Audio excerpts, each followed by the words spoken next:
Assalamualaikum warahmatullahi wabarakatuh. Perkenalkan, nama saya Safa Amanda dan teman saya Hira Naila Syafran. Di sini kami akan mempresentasikan tugas akuntansi keuangan menengah pertama. Yang pertama ada sistem informasi akuntansi. Tujuan pembelajaran setelah mempelajari bab ini Anda diharapkan dapat 1. Menjelaskan sistem informasi akuntansi dasar. 2. Mencatat dan meringkas transaksi dasar. 3. Mengidentifikasi dan membuat jurnal penyesuaian. 4. Siapkan laporan keuangan dari neraca saldo yang disesuaikan dan buku jurnal penutup. 5. Menyusun laporan keuangan untuk perusahaan dagang. Bab ini juga mencakup banyak diskusi konseptual yang merupakan bagian integral dari topik yang disajikan di sini. Tujuan dari bab ini adalah untuk menjelaskan dan mengilustrasikan fitur-fitur sistem informasi akuntansi. Konten dan organisasi bab ini adalah sebagai berikut. Bekerja di gang rantai kemajuan teknologi informasi dan akuntansi selalu bergerak beriringan. Misalnya pertimbangan teknologi baru yang disebut blockchain yang berpotensi digunakan dalam sistem akuntansi. Apa itu blockchain? Ini adalah buku besar digital transaksi ekonomi yang sepenuhnya publik, terus diperbarui oleh pengguna yang tak terhitung jumlahnya di cloud, dan dianggap oleh banyak orang tidak mungkin rusak. Basis data blockchain berisi dua jenis catatan transaksi dan blok. Sistem informasi akuntansi telah dibangun di atas teknologi database sejak lama. Alasan minat baru-baru ini dalam teknologi blockchain untuk sistem akuntansi berkaitan dengan beberapa fitur unik. 1. Teknologi blockchain dapat digunakan untuk membuat database informasi yang tidak dapat diubah.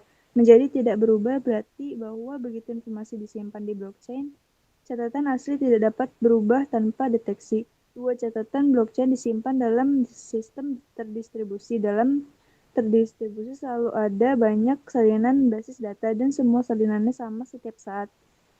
3. Sistem blockchain dapat dibangun menggunakan database publik atau bersama. Meskipun fitur ini penting untuk sistem pembayaran mata uang kripto, seperti Bitcoin, kurang jelas bahwa ini akan terjadi pada sistem akuntansi yang biasanya berisi informasi pribadi. Namun dapat dibayangkan bahwa dengan menggunakan buku besar bersama yang umum, perusahaan mungkin memiliki catatan akuntansi yang memungkinkan proses audit yang jauh lebih efisien. Tujuan pembelajaran, menjelaskan sistem informasi akuntansi dasar. Sistem informasi akuntansi mengumpulkan proses data transaksi yang kemudian menyebarkan informasi keuangan kepada pihak yang berkepentingan. Beberapa faktor untuk membentuk sistem ini: sifat bisnis dan transaksi yang terlibat, ukuran perusahaan, volume data yang akan ditangani, dan tuntutan informasi dari manajemen dan lain-lain. Sistem informasi akuntansi yang baik membantu manajemen menjawab pertanyaan seperti: 1. Berapa banyak dan jenis hutang apa yang belum dibayar? 2. Apakah perusahaan kami lebih tinggi pada periode ini daripada sebelumnya? 3. Aset apa yang kita miliki? 4. Apa arus kas masuk dan arus kas keluar kami? 5. Apakah kami mendapat untung periode lalu? 6. Apakah ada lini produk atau divisi kita yang mengalami kerugian? 7. Bisakah kita dengan aman meningkatkan dividen kita kepada pemegang saham? 8. Apakah tingkat pengembalian aset bersih kita meningkat? Manajemen dapat menjawab banyak pertanyaan lain dengan data yang disediakan oleh sistem akuntansi yang efisien. Sistem informasi akuntansi dirancang dengan baik menguntungkan setiap jenis perusahaan. Terminologi dasar. Terminologi dasar peristiwa terjadinya konsekuensi. Suatu peristiwa umumnya adalah sumber atau penyebab perubahan aset, kewajiban, dan kualitas. Peristiwa mungkin eksternal atau internal. Transaksi peristiwa eksternal yang melibatkan transfer atau penukaran antara dua atau lebih entitas. Akun suatu pengaturan sistematis yang menunjukkan pengaruh transaksi dan peristiwa lain pada elemen tertentu atau aset, kewajiban, dan sebagainya. Perusahaan membuat akun terpisah untuk setiap aset, kewajiban, pendapatan, dan beban, dan untuk modal atau ekuitas pemilik. Karena format akun sering menyerupai huruf T, terkadang disebut sebagai akun T. Akun real dan nominal. Akun real atau permanen adalah akun aset, kewajiban, dan ekuitas. Mereka muncul pada laporan posisi keuangan. Akun nominal atau sementara adalah akun pendapatan, beban, dan dividen. Kecuali untuk dividen, mereka muncul di laporan laba rugi. Perusahaan secara berkala menutup rekening nominal. Mereka tidak menyentuh akun nyata. Buku besar, buku atau cetakan komputer yang berisi akun-akun tersebut. Buku besar adalah kumpulan semua akun aset, kewajiban, ekuitas, pendapatan, dan beban. Buku besar pembantu berisi rincian yang terkait dengan akun buku besar yang diberikan. Jurnal, di mana perusahaan awalnya mencatat transaksi dan memilih peristiwa lainnya. Berbagai jumlah dipindahkan dari buku entry asli jurnal ke buku besar. Memasukkan data transaksi ke dalam jurnal dikenal sebagai penjurnalan. Posting, proses pemindahan fakta dan angka penting dari buku entry asli ke akun buku besar. Neraca percobaan, daftar semua akun terbuka di buku besar dan saldonya. Neraca saldo yang diambil segera setelah semua penyesuaian telah diposting disebut neraca saldo disesuaikan. Neraca saldo yang diambil segera setelah jurnal penutup diposting disebut neraca saldo setelah penutupan atau setelah penutupan. Perusahaan dapat menyiapkan neraca saldo setiap saat. Selanjutnya menyesuaikan entry. Entry dibuat pada akhir periode akuntansi untuk mempengaruhi semua akun berdasarkan akrual, sehingga perusahaan dapat menyiapkan laporan keuangan yang benar. Lalu laporan keuangan, penyataan yang mencerminkan pengumpulan tabulasi dan ringkasan akhir dari data akuntansi. 4 pertanyaan terlibat. 1. Laporan posisi keuangan menunjukkan kondisi keuangan perusahaan pada periode akhir. 2. Laporan laba rugi atau laporan laba rugi komprehensif, mengukur hasil operasi selama periode tersebut. 3. Laporan arus kas, melaporkan kas yang disediakan dan digunakan oleh aktivitas operasi, investasi, dan pendanaan saat periode tersebut. 4. Laporan laba ditahan atau laporan laba ditahan, merekonsiliasi saldo akun laba ditahan dari awal sampai akhir periode.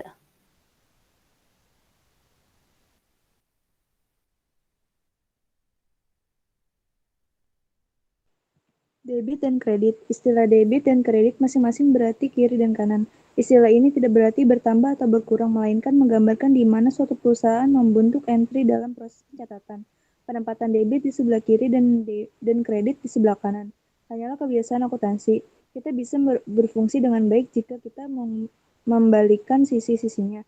Kesetaraan debit dan kredit memberikan dasar bagi sistem pencatatan transaksi berpasangan, kadang-kadang disebut sebagai pembukuan berpasangan.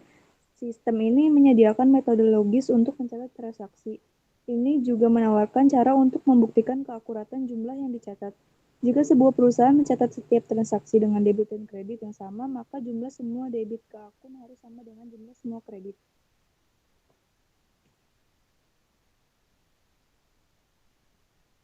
Ilustrasi 3.1 menyajikan pedoman dasar untuk sistem akuntansi. Kenaikan ke semua akun aset dan beban terjadi di sebelah kiri atau di sisi debit dan penurunan terjadi di sebelah kanan atau di sisi kredit. Sebaliknya, kenaikan pada semua akun kewajiban dan pendapatan terjadi di sisi kanan atau sisi kredit dan menurun di sebelah sisi kiri atau sisi debit. Sebuah perusahaan meningkatkan akun ekuitas seperti modal, saham, dan laba ditahan di sisi kredit, tetapi meningkatkan dividen di sisi debit. Ilustrasi 3.3 memperluas persamaan ini untuk menunjukkan akun-akun yang membentuk ekuitas. Gambar tersebut juga menunjukkan aturan dan efek debit atau kredit pada setiap jenis akun. Pelajari diagram ini dengan cermat. Ini akan membantu Anda memahami dasar-dasar dari sistem entry ganda. Seperti persamaan dasar, persamaan yang diperluas juga harus seimbang. Total debit sama dengan total kredit. Financial statement dan ownership struktur. Laporan keuangan dan struktur kepemilikan. Bagian ekuitas dari laporan posisi keuangan melaporkan modal saham dan laba ditahan. Laporan laba rugi melaporkan pendapatan dan beban. Ilustrasi 3.4 menunjukkan laporan laba rugi dan hubungan ekuitas laporan laba rugi dan hubungan ekuitas struktur kepemilikan perusahaan. Menentukan jenis akun yang dapat merupakan bagian dari mempengaruhi bagian ekuitas. Perusahaan biasanya menggunakan akun modal saham, premi saham, dividen, dan laba ditahan. Kepemilikan atau kemitraan menggunakan akun modal pemilik dan akun penarikan pemilik. Ini adalah ilustrasi 3.4. Siklus akuntansi. Ilustrasi 3.6 menunjukkan langkah-langkah dalam siklus akuntansi. Perusahaan biasanya menggunakan prosedur akuntansi ini untuk mencatat transaksi dan menyiapkan laporan keuangan, mengidentifikasi dan mencatat transaksi dan peristiwa lainnya. Langkah pertama dalam siklus akuntansi adalah analisis transaksi dan peristiwa lain yang dipilih. Masalah pertama adalah menentukan apa yang akan direkam. Meskipun IFRS memberikan pedoman, tidak ada aturan sederhana yang menyatakan peristiwa mana yang harus dicatat oleh perusahaan. Meskipun perubahan dalam personel atau kebijakan manajerial. Perusahaan mungkin penting, perusahaan tidak boleh mencatat item-item ini dalam akun. Di sisi lain, perusahaan harus mencatat semua penjualan atau pembelian tunai, tidak peduli seberapa kecil. Ini adalah ilustrasi dari 3.6. Konsep yang mendasari aset adalah sumber daya ekonomi sekarang yang dikendalikan oleh entitas sebagai akibat dari peristiwa masa lalu. Sumber daya ekonomi adalah hak yang memiliki potensi menghasilkan manfaat ekonomi. Transaksi dicatat dapat berupa pertukaran antara dua entitas di mana masing-masing menerima dan mengeluarkan nilai, seperti pembelian dan penjualan barang atau jasa. Konsep yang mendasari likuiditas adalah kewajiban kini entitas untuk menghasilkan sumber daya ekonomi sebagai akibat peristiwa masa lalu. Singkatnya, sebuah perusahaan mencatat transaksi sebanyak mungkin yang mempengaruhi posisi keuangannya. Seperti yang tadi bahas sebelumnya dalam hal sumber daya manusia, bahwa peristiwa dihilangkan karena tradisi dan lainnya karena masalah pengukuran yang rumit. Baru-baru ini, bagaimanapun profesi akuntansi telah menunjukkan penerimaan yang lebih untuk menerima tantangan mengukur dan melaporkan peristiwa yang sebelumnya dipandang terlalu kompleks dan tidak terukur. Laporan keuangan perusahaan dagang. Laporan laba rugi. Laporan laba rugi untuk Cina yang ditunjukkan pada ilustrasi 3.41. Laporan laba rugi mengklarifikasi jumlah ke dalam kategori seperti laba kotor atas penjualan, laba dari operasi, laba sebelum pajak penghasilan, dan laba bersih. Laporan laba ditahan. Sebuah perusahaan dapat mempertahankan laba bersih yang diperoleh dalam bisnis, atau mungkin mendistribusikannya kepada pemegang saham dengan pembawaan dividen. Dalam ilustrasi 3.42, Siner menambahkan laba bersih yang diperoleh selama setahun tersebut ke saldo laba ditahan. Pada 1 Januari meningkatkan saldo laba ditahan.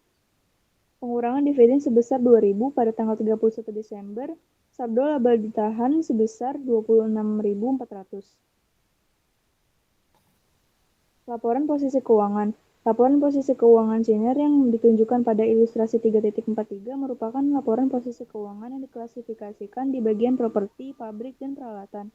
Siner mengurangi akumulasi penyusutan peralatan dari biaya perolehan peralatan.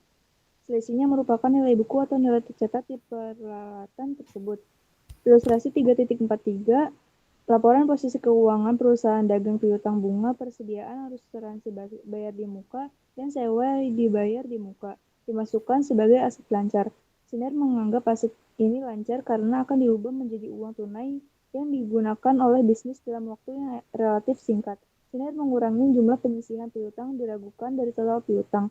Klasel piutang bunga karena di pikirannya hanya 54.800 dari 57.800 yang akan dikumpulkan. Perhatikan bahwa bagian ekuitas untuk Siner akan berbeda dari bagian modal untuk kepemilikan. Total ekuitas terdiri dari modal saham biasa yang menggunakan investasi awal dan pemegang saham, dan laba ditahan dalam bisnis. Perhatikan bahwa bagian ekuitas untuk Siner agak berbeda dari bagian modal untuk kepemilikan. Total ekuitas dari bagian modal saham biasa yang merupakan investasi awal oleh pemegang saham, dan laba ditahan dalam bisnis.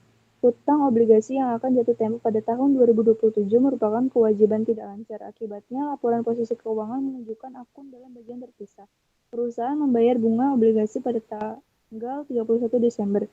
Laporan posisi keuangan menunjukkan utang pajak properti sebagian kewajiban lancar karena merupakan kewajiban yang harus dibayar dalam waktu 1 tahun.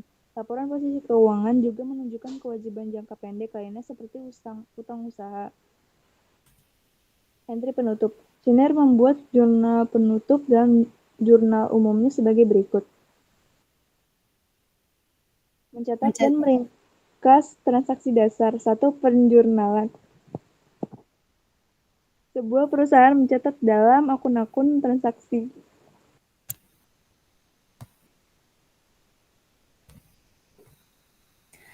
Dan peristiwa yang mempengaruhi aset, kewajiban, dan ekuitasnya. Buku besar berisi semua akun aset, kewajiban, dan ekuitas. Satu transaksi mempengaruhi 2 atau lebih akun yang masing-masing berada pada halaman yang berbeda dalam buku besar.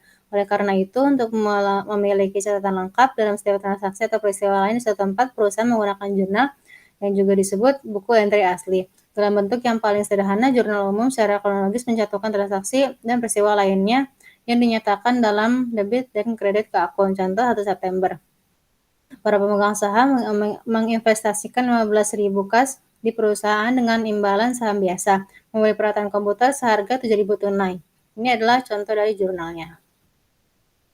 2. Posting. Prosedur pemindahan entry jurnal ke akun buku besar disebut posting. Posting melibatkan hal berikut. 1. Dalam buku besar memasukkan di kolom yang sesuai dari akun yang didebet tanggal, halaman jurnal, dan jumlah debit yang ditampilkan dalam jurnal. 2. Pada kolom referensi jurnal, tulis nomor rekening yang dibukukan jumlah debitnya. 3. Dalam buku besar, masukkan di kolom yang sesuai dari akun yang dikreditkan tanggal, halaman jurnal, dan jumlah kredit yang ditampilkan dalam jurnal. 4. Pada kolom referensi jurnal, tuliskan nomor rekening yang dibukukan jumlah kreditnya.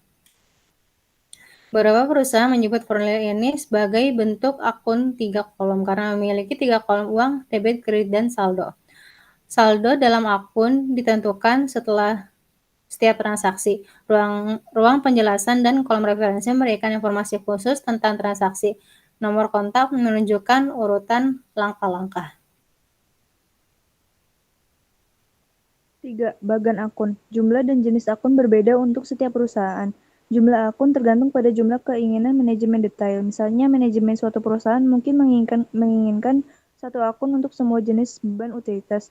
Lain seperti menyimpan rekening pengeluaran terpisah untuk setiap jenis utilitas, seperti gas, listrik, dan air. Bagan ini mencantumkan akun dan nomor akun yang akan mengidentifikasi lokasi di buku besar.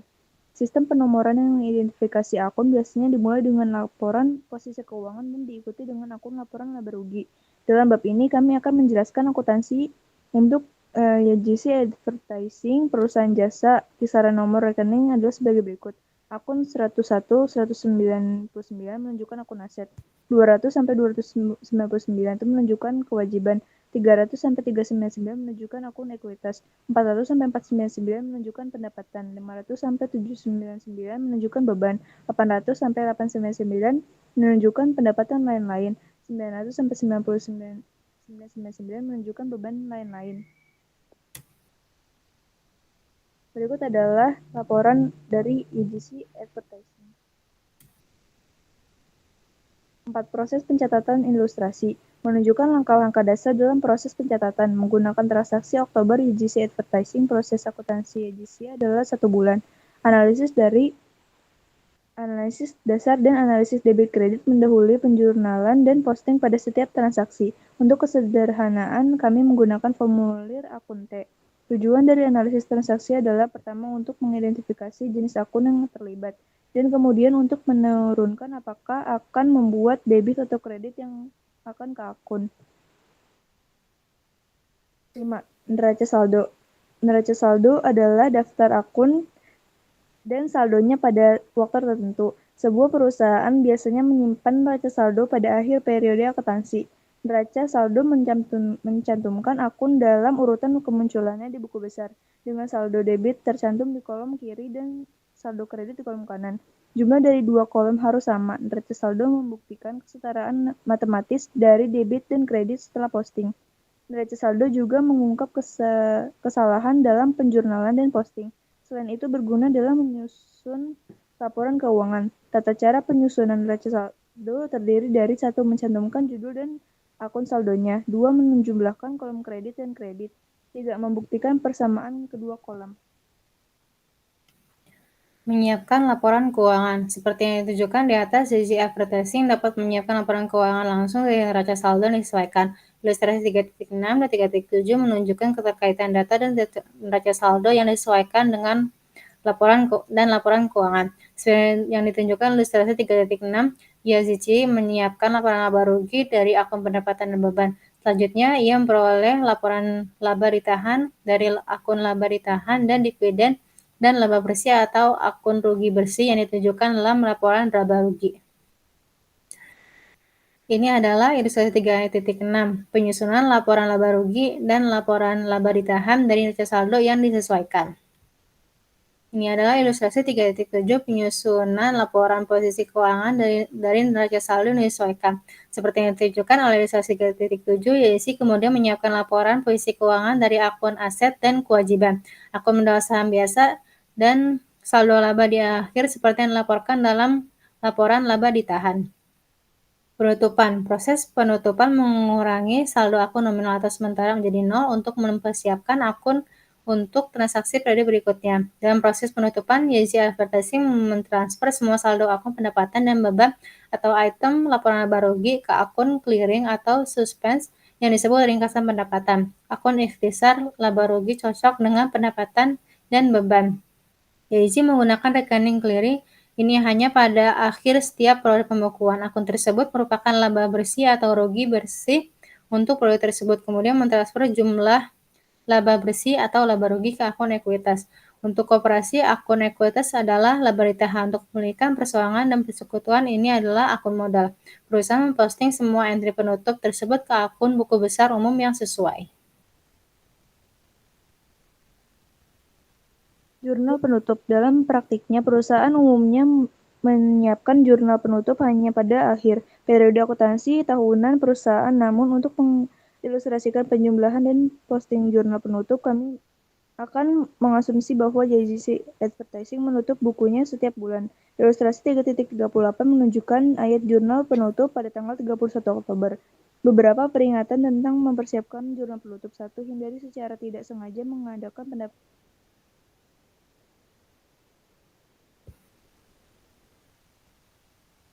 dividen melalui akun ikhtisar laba rugi. Dividen bukanlah beban dan bukanlah merupakan faktor dalam mencantumkan laba bersih. Sebagian besar dalam proses penutupan, YGC menjumlahkan saldo dan menggarisbawahi dua akun-akun sementara pendapatan, pengeluaran, dan dividen, seperti yang ditunjukkan dalam bentuk akun tab di ilustrasi 3.39. Itu tidak menutup akun permanen, aset, kewajiban, ekuitas, modal atau saham laba biasa dan ditahan. Sebagai gantinya, YGC menggambar suatu garis bawah di bawah entry periode berjalan untuk akun permanen. Saldo akun kemudian dimasukkan di bawah garis bawah tunggal dan di bawah ke periode berikutnya. Lihat misalnya laba ditahan. Setelah proses penutupan, setiap akun laporan laba rugi dan akun dividen memiliki saldo 0 dan siap digunakan pada periode akuntansi berikutnya. Memposting jurnal penutup. Ilustrasi 3.39 menunjukkan posting entry penutup dan garis bawah atau aturan akun. Semua akun sementara memiliki saldo 0 setelah memposting entry penutup. Selain itu, memperhatikan bahwa saldo di laba ditahan merupakan akumulasi pendapatan YGC yang tidak didistribusikan pada akhir periode akuntansi. YGC melaporkan sejumlah ini dalam laporan posisi keuangan dan sebagai jumlah akhir dalam laporan laba ditahan.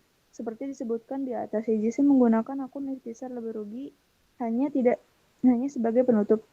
Itu tidak menjurnal dan memposting entry ke akun ini sepanjang tahun. Neraca saldo. Setelah penutupan.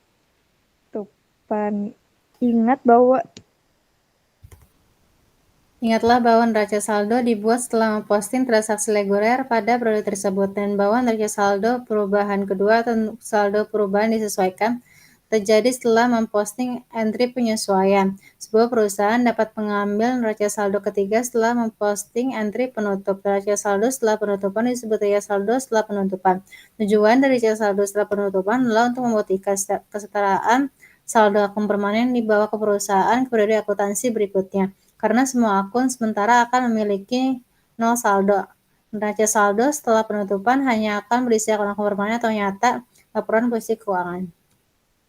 Neraca saldo setelah penutupan memberikan bukti bahwa perusahaan telah menjurnal dan memposting ayat jurnal penutup dengan benar.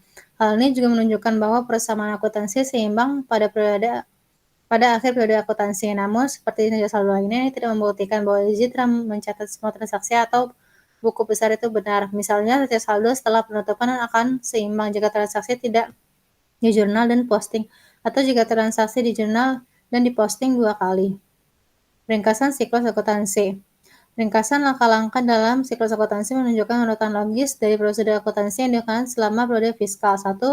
Masukkan transaksi periode tersebut dalam jurnal yang sesuai. 2. Posting dari jurnal ke buku besar atau buku besar.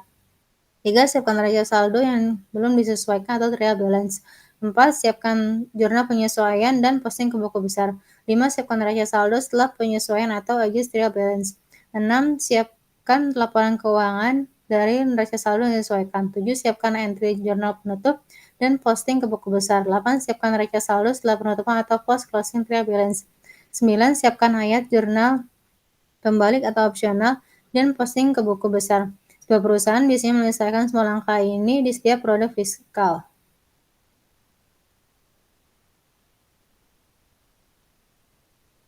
Identifikasi dan siapkan entry penyesuaian. Identifikasi dan menyiapkan jurnal penyesuaian agar pendapatan dicatat pada periode jasa dilakukan dan beban diakui pada periode terjadinya.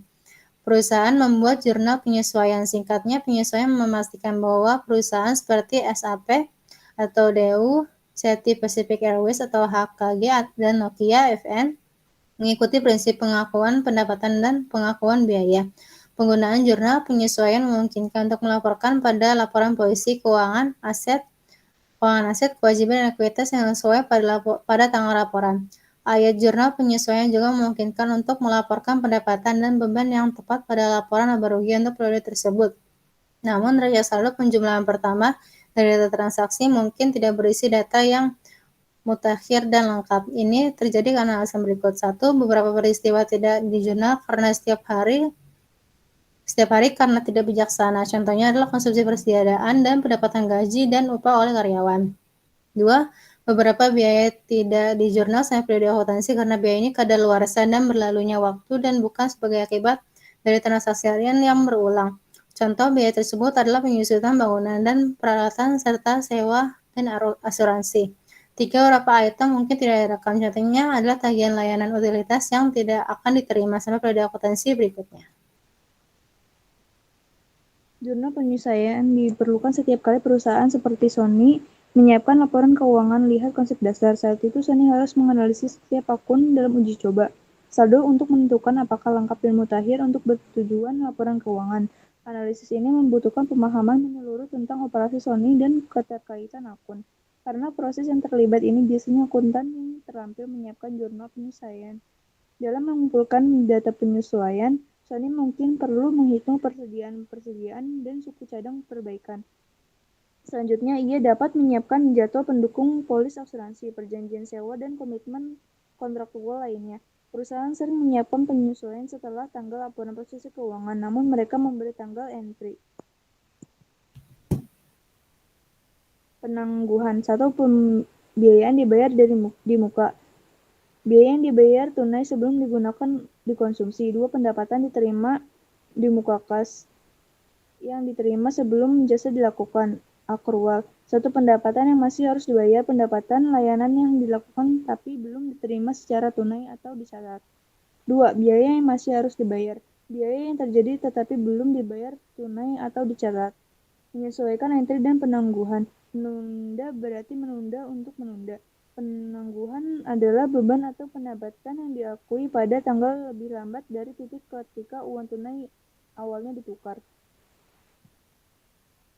2 jenis penangguhan adalah biaya yang dibayar di muka dan pendapatan diterima di muka. Jika perusahaan tidak membuat penyesuaian untuk penangguhan ini, aset dan kewajiban dilebih-lebihkan, dan beban serta pendapatan terkait dikecilkan. Misalnya dalam neraca percobaan UGC, saldo dalam aset persediaan hanya menunjukkan persediaan yang dibeli. Saldo ini dilebih-lebihkan. Akun beban terkait beban perlengkapan disajikan terlalu rendah, karena biasanya perlengkapan yang digunakan belum diakui. Dengan demikian, jurnal penyesuaian untuk penangguhan akan menurunkan akun laporan posisi keuangan dan meningkatkan akun laporan posisi laba rugi, menunjukkan efek dari jurnal penyesuaian untuk penangguhan. Berikut adalah ilustrasi 3.22 menunjukkan entry untuk penangguhan. Biaya dibayar di muka. Aset yang dibayar dan dicatat sebelum perusahaan menggunakannya disebut biaya dibayar di muka. Ketika biaya dibayar di muka, perusahaan mendebit akun aset untuk menunjukkan layanan atau manfaat yang akan diterima di masa depan. Contoh pembayaran di muka umum adalah asuransi, persediaan, iklan, dan sewa. Selain itu, perusahaan melakukan pembayaran di muka ketika mereka membeli bangunan dan peralatan. Biaya dibayar di muka adalah biaya yang kadaluarsa baik dengan berlalunya waktu, misalnya sewa dan asuransi, atau melalui penggunaan dan konsumsi, misalnya persediaan. Berakhirnya biaya ini tidak memerlukan entry harian, tugas yang tidak perlu dan tidak praktis. Oleh karena itu, perusahaan seperti Louis Vuitton biasanya menunda pengakuan kadaluarsa biaya tersebut sampai menyiapkan laporan keuangan. Pada setiap tanggal pernyataan, Louis Vuitton membuat jurnal penyesuaian untuk mencatat biaya yang berlaku untuk periode akuntansi saat ini dan untuk menunjukkan jumlah yang tersisa dalam akun aset. Perlengkapan. Sebuah bisnis dapat menggunakan beberapa jenis persediaan yang berbeda. Misalnya, kantor akuntan publik akan menggunakan perlengkapan kantor seperti alat tulis, amplop, dan kertas pembukuan. Perusahaan perikanan akan menyediakan peralatan iklan seperti berupa papan tulis dan kartu printer. Persediaan umumnya adalah didebet ke akun aset saat diperoleh. Pengakuan persediaan yang digunakan umumnya ditangguhkan sebagai proses penyesuaian. Pada saat itu, inventaris fisik atau hitungan sebagai sebesar persediaan diambil. Selisih antara saldo akun persediaan atau aset dan biaya persediaan di tangan merupakan persediaan yang digunakan atau beban untuk periode tersebut. Pertanggungan. Sebagian besar perusahaan memiliki asuransi kebakaran dan pencurian untuk barang dagangan dan peralatan, asuransi tanggung jawab pribadi untuk kecelakaan yang diterima pelanggan, dan asuransi mobil untuk mobil dan truk perusahaan. Tingkat perlindungan terhadap kerugian menentukan biaya asuransi atau jumlah premi yang harus dibayar. Polis asuransi menentukan jangka waktu dan pertanggungan. Jangka waktu minimum biasanya mencakup tahun, tetapi jangka waktu 3-5 tahun tersedia dan memungkinkan penawaran premi tahunan yang lebih rendah. Sebuah perusahaan biayanya mendebit premi asuransi ke akun aset asuransi bayar di muka saat dibayar. Pada tanggal laporan keuangan, kemudian mendebit biaya asuransi untuk kredit asuransi bayar di muka untuk biaya kadaluarsa selama periode tersebut. Depresiasi. Perusahaan seperti Caterpillar USA atau Siemens DU biasanya memiliki beberapa fasilitas produktif seperti gedung, peralatan, dan kendaraan bermotor. Aset ini menyediakan layanan selama beberapa tahun. Jangka waktu layanan biasanya disebut sebagai masa manfaat aset. Karena Siemens biasanya misalnya mengharapkan aset seperti bangunan untuk memberikan layanan selama bertahun-tahun. Siemens mencatat bangunan tersebut sebagai aset, bukan beban. Pada tahun bangunan tersebut diperoleh, Siemens mencatat aset tersebut pada biaya, seperti yang disyaratkan oleh prinsip biaya historis. Untuk mengikuti prinsip pengakuan biaya, Siemens harus melaporkan sebagian dari biaya aset berumur panjang, sebagian beban selama setiap periode masa manfaat aset. Penyusutan adalah proses pengalokasian biaya aset ke beban selama masa manfaatnya dengan cara rasional dan simetris. Perlu menyesuaikan penyusutan berdasarkan IFRS. Akuisisi fasilitas produktif dipandang sebagai pembiayaan di muka jangka panjang untuk layanan. Oleh karena itu, kebutuhan untuk membuat jurnal penyesuaian berkala untuk depresiasi adalah sama. Seperti yang kami jelaskan untuk biaya dibayar di muka lainnya, artinya perusahaan mengakui biaya pengeluaran yang kadaluarsa selama periode berjalan dan melaporkan biaya aset yang belum kadaluarsa pada akhir periode. Penyebab utama penyusutan fasilitas produktif adalah penggunaan aktual, kerusakan karena elemen dan keusangan. Misalnya pada saat Siemens mengakui pada suatu aset, efek dari faktor-faktor tersebut tidak dapat diketahui dengan pasti. Karena itu Siemens harus memikirkannya dengan demikian. Depresiasi adalah pemikiran daripada pengukuran faktor dari biaya kadaluarsa. Untuk memikirkannya, biaya penyusutan Siemens sering membagi biaya aset dengan masa manfaatnya. Presentasi penyataan akumulasi penyusutan peralatan adalah akun kontra aset. Akun kontra aset mengimbangi akun aset pada laporan posisi keuangan. Ini berarti bahwa akun akumulasi penyesuaian peralatan mengimbangi akun peralatan pada laporan posisi keuangan. Saldo nominalnya adalah kredit. Depresiasi.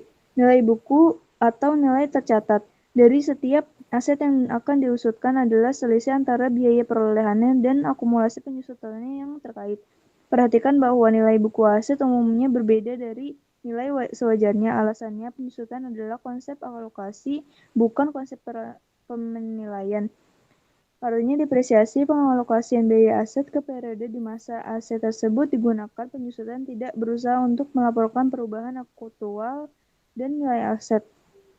Beban penyusutan mengidentifikasi bagian dari biaya aset yang kadaluarsa selama periode tersebut, atau dalam hal ini Oktober. Tanpa jurnal penyesuaian ini, total aset, total ekuitas, dan laba dilebih-lebihkan dan beban penyusutan dikecil-kecilkan.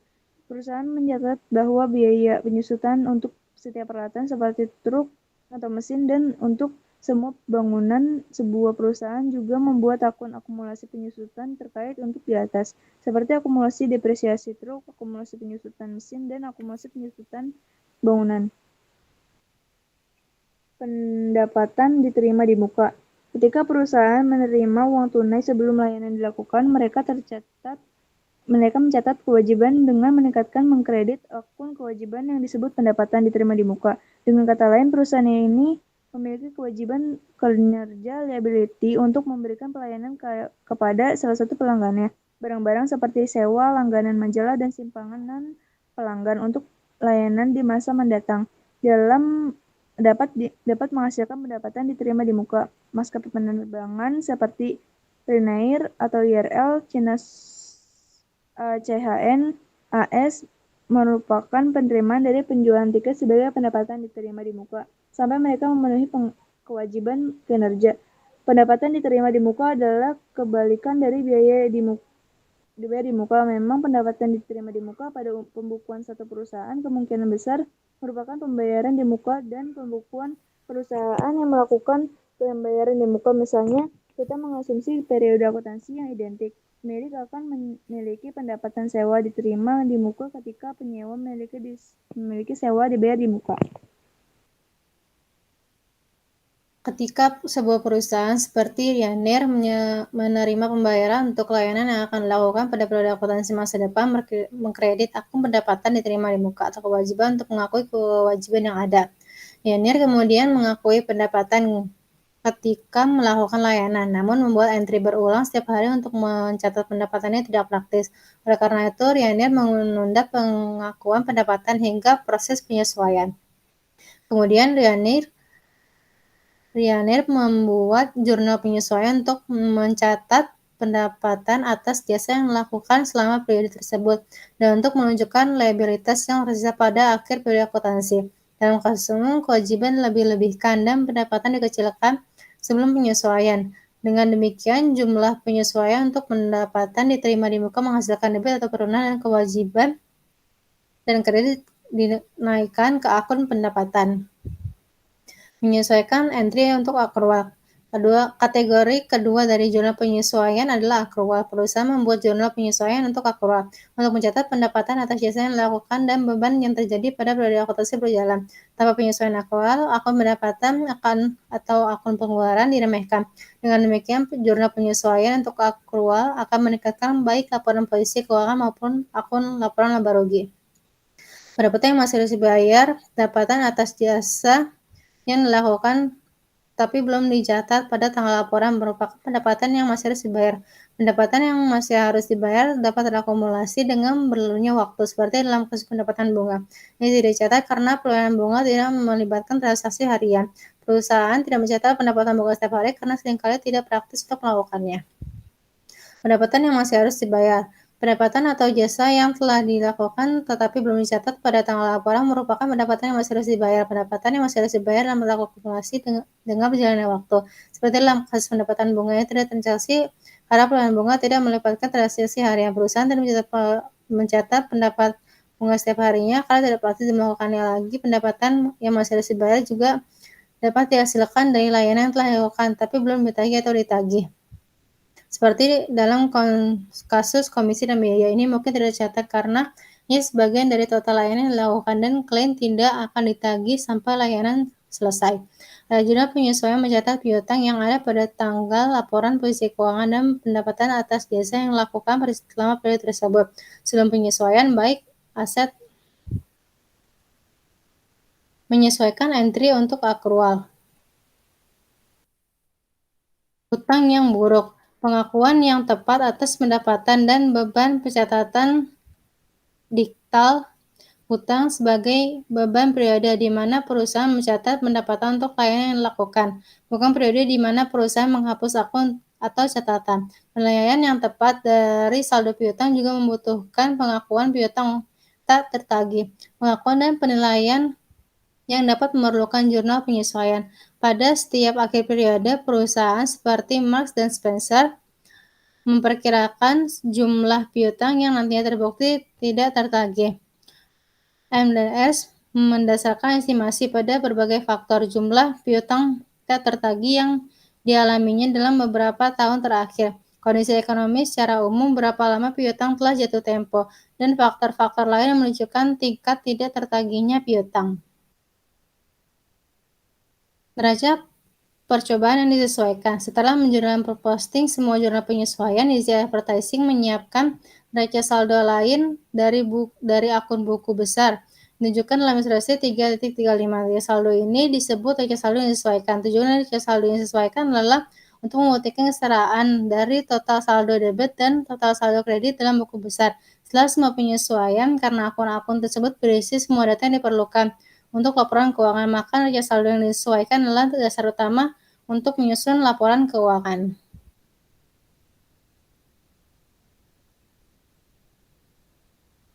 Berikut adalah soal CA2.2. LO 1.2. Penulis atau kerangka konseptual umum. Kerangka konseptual IASB untuk pelaporan keuangan menetapkan tujuan dan dasar-dasar yang akan menjadi dasar untuk pengembangan standar akuntansi dan pelaporan keuangan. Tujuannya mengidentifikasi tujuan pelaporan keuangan fundamental adalah konsep dasar akuntansi keuangan yang memadu pemeliharaan transaksi, peristiwa, dan keadaan yang harus dipertanggungjawabkan, pengakuan dan pengukurannya, dan sarana untuk meringkas dan mengkomunikasikannya kepada pihak-pihak yang berkepentingan. Karakteristik atau kualitas informasi yang dibahas dalam kerangka konseptual adalah konsep yang membuat informasi berguna dan kualitas yang harus dicari ketika pilihan akuntansi dipilih dibuat. Instruksi A. Identifikasi dan diskusikan manfaat yang dapat diharapkan dalam kerangka konseptual. 2. Apakah kualitas yang paling penting untuk informasi akuntansi seperti diidentifikasi dalam konseptual kerangka? Jelaskan mengapa yang itu paling penting. C. Diskusikan secara singkat kepentingan 3 karakteristik kualitatif fundamental dalam meningkatkan kualitas informasi akuntansi. Jawabannya yang A. Kerangka konseptual akuntansi adalah hasil suatu proses penalaran dan pemikiran akuntansi yang diharapkan berlaku dalam lingkungan dan kondisi tertentu, yang merupakan hasil pemilihan faktor-faktor dan konsep-konsep yang digunakan yang dianggap relevan, terpadu dan saling ketergantungan. Yang B. Karakteristik kualitatif informasi keuangan dengan yang berguna. Karakteristik kualitatif informasi keuangan yang berguna mengidentifikasi jurnal informasi kemungkinan besar sangat berguna untuk pengguna dalam membuat keputusan mengenai entitas pelapor berdasarkan informasi dalam laporan keuangan atau informasi keuangan. Agar informasi keuangan menjadi berguna, informasi tersebut harus relevan atau mempresentasi secara tepat apa yang dipresentasikan. Penggunaan informasi keuangan dapat ditingkatkan jika informasi tersebut terbanding, terverifikasi dan tepat waktu, dan terpaham. Yang C. Andal. Informasi dalam laporan keuangan bebas dari pengertian yang menyesalkan dari kesalahan material, menyajikan setiap fakta secara jujur, serta dapat diverifikasi. Yang kedua, relevan, berguna untuk evaluasi masa lalu, masa kini, atau prediksi posisi laporan keuangan dan kinerja masa depan. Yang ketiga, dapat dibandingkan. Informasi tidak menyesatkan, bebas kesalahan material, dan dapat diandalkan. Q10 mengomentari pernyataan berikut. Tujuan pelaporan keuangan terutama untuk menyediakan informasi yang berguna untuk keputusan menilai kinerja manajemen. Jawabannya, tujuan pelaporan keuangan terutama untuk memberikan informasi kepada investor yang tertarik dalam menilai kemampuan perusahaan untuk menghasilkan arus kas masuk bersih dan kemampuan manajemen untuk melindungi dan meningkatkan investasi penyedia modal. Pelaporan keuangan harus membantu investor menilai jumlah, waktu, dan ketidakpastian arus kas untuk prospektif. Soal 1.18. Jelaskan peran Komite Implementasi IFRS. Jawabannya yaitu peran Komite Implementasi IFRS adalah untuk menafsirkan penerapan standar pelaporan keuangan internasional, untuk memastikan praktik akuntansi yang konsisten di seluruh dunia, dan untuk memberikan panduan tepat waktu tentang masalah laporan keuangan yang tidak secara khusus dibahas dalam SAK dalam konteks konseptual ASB. Soal Q2.27. Soalnya itu menggambarkan kendala utama yang melekat dalam penyajian informasi akuntansi. Jawabannya, prinsip biaya manfaat. Menurut prinsip ini, biaya penerapan prinsip akuntansi tidak boleh lebih dari manfaatnya. Jika biaya lebih, prinsip itu harus diubah. Yang kedua, prinsip materialitas. Prinsipnya merupakan pengecualian dari prinsip pengungkapan penuh. Prinsip pengungkapan penuh mensyaratkan bahwa semua fakta yang diperlukan untuk memastikan bahwa laporan keuangan tidak menyesatkan harus diungkap. Sedangkan prinsip materialitas mensyaratkan bahwa item atau peristiwa yang memiliki dampak ekonomi yang tidak signifikan atau tidak relevan bagi pengguna tidak perlu diungkapkan. Yang ketiga, prinsip konsistensi. Menurut prinsip ini, praktik akuntansi apapun, baik logis atau tidak, dipilih untuk kategori transaksi tertentu. Praktik tersebut harus diikuti secara horizontal dari satu periode akuntansi ke periode akuntansi lainnya untuk mencapai kesesuaian.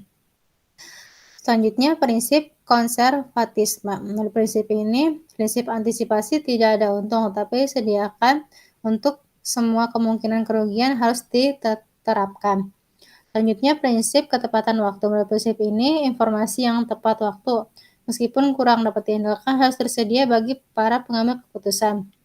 Terakhir, praktik industri. Karakteristik khas suatu industri mungkin memerlukan penyimpangan dari pedoman akuntansi yang dibahas di atas. Soal C1.8, beberapa akuntan mengatakan bahwa politisasi dalam pengembangan dan penerimaan standar pelaporan keuangan internasional sedang terjadi. Beberapa menggunakan istilah politisasi dalam arti sempit yang berarti pengaruh lembaga pemerintah seperti Uni Eropa dan Komisi Sekuritas dan Bursa AS. Pada pengembangan IFRS, yang lain menggunakan secara lebih luas untuk mengartikan kompromi yang dihasilkan ketika badan yang bertanggung jawab untuk mengembangkan IFRS ditekan oleh kelompok kepentingan bisnis melalui berbagai organisasi mereka, analisis keuangan, bankir, pengacara, akademis, auditor, dan sebagainya. Instruksinya, 1. Argumen apa yang dapat diajukan untuk mendukung politisasi pembuatan aturan akuntansi? Kedua, argumen apa yang diajukan terhadap politisasi perbuatan aturan akuntansi? Jawabannya, yang A. Argumen untuk politisasi proses penetapan standar akuntansi. Argumen sebagian besar bergantung pada kepercayaan publik untuk keberhasilannya. Akibatnya isu-isu kritis tidak semata-mata teknis, sehingga semua orang memiliki kepentingan bonafide dalam output akuntansi harus memiliki pengaruh pada output tersebut. Ada banyak konflik antara berbagai kelompok kepentingan. Dalam menghadapi ini, kompromi diperlukan, terutama karena masalah kritis dalam akuntansi adalah penilaian nilai, bukan jenis yang dapat dipecahkan, seperti yang telah kita asumsikan secara tradisional. Menggunakan model deterministik, hanya dengan cara ini komunitas keuangan akan memiliki kepercayaan pada keadilan dan objektif penetapan standar akuntansi. Selama bertahun-tahun, akuntan tidak dapat menetapkan berdasarkan elemen akuntansi teknis standar yang akan menghasilkan keseragaman dan penerimaan yang diinginkan. Ketidakmampuan ini sendiri menunjukkan bahwa penetapan standar pada dasarnya bersifat konsensual. Profesi akuntan publik membuat aturan yang harus diikuti oleh perusahaan bisnis dan individu selama bertahun-tahun. Bisnis dan individu tidak banyak bicara tentang standar yang akan dibuat, meskipun fakta kejahatan ekonomi mereka sangat dipengaruhi oleh standar tersebut. Jawaban yang B, argumen yang menentang politisasi proses penetapan standar akuntansi. Banyak akuntan merasa bahwa akuntansi pada dasarnya bersifat teknis. Akibatnya mereka merasa bahwa penelitian dasar yang substantif oleh peneliti yang objektif, independen, dan berpikiran adil. Pada akhirnya akan menghasilkan solusi terbaik untuk masalah kritis. Bahkan jika diterima bahwa tidak ada kebenaran mutlak, sejauh menyangkut isu-isu kritis, banyak yang merasa bahwa akuntan profesional dengan mempertimbangkan kepentingan beragam dari berbagai kelompok yang menggunakan informasi akuntansi berada dalam posisi terbaik karena independensi pendidikan, pelatihan, dan objektivitas mereka untuk memutuskan standar pelaporan keuangan internasional yang seharusnya. Situasi kompleks yang muncul dalam dunia bisnis mengharuskan akuntansi terlatih menggambarkan standar pelaporan yang sesuai. Penggunaan konsensus untuk menggambarkan standar pelaporan akan menurunkan status profesional akuntan. Pendekatan ini akan menimbulkan lobby oleh berbagai pihak untuk mengaruhi penetapan standar pelaporan.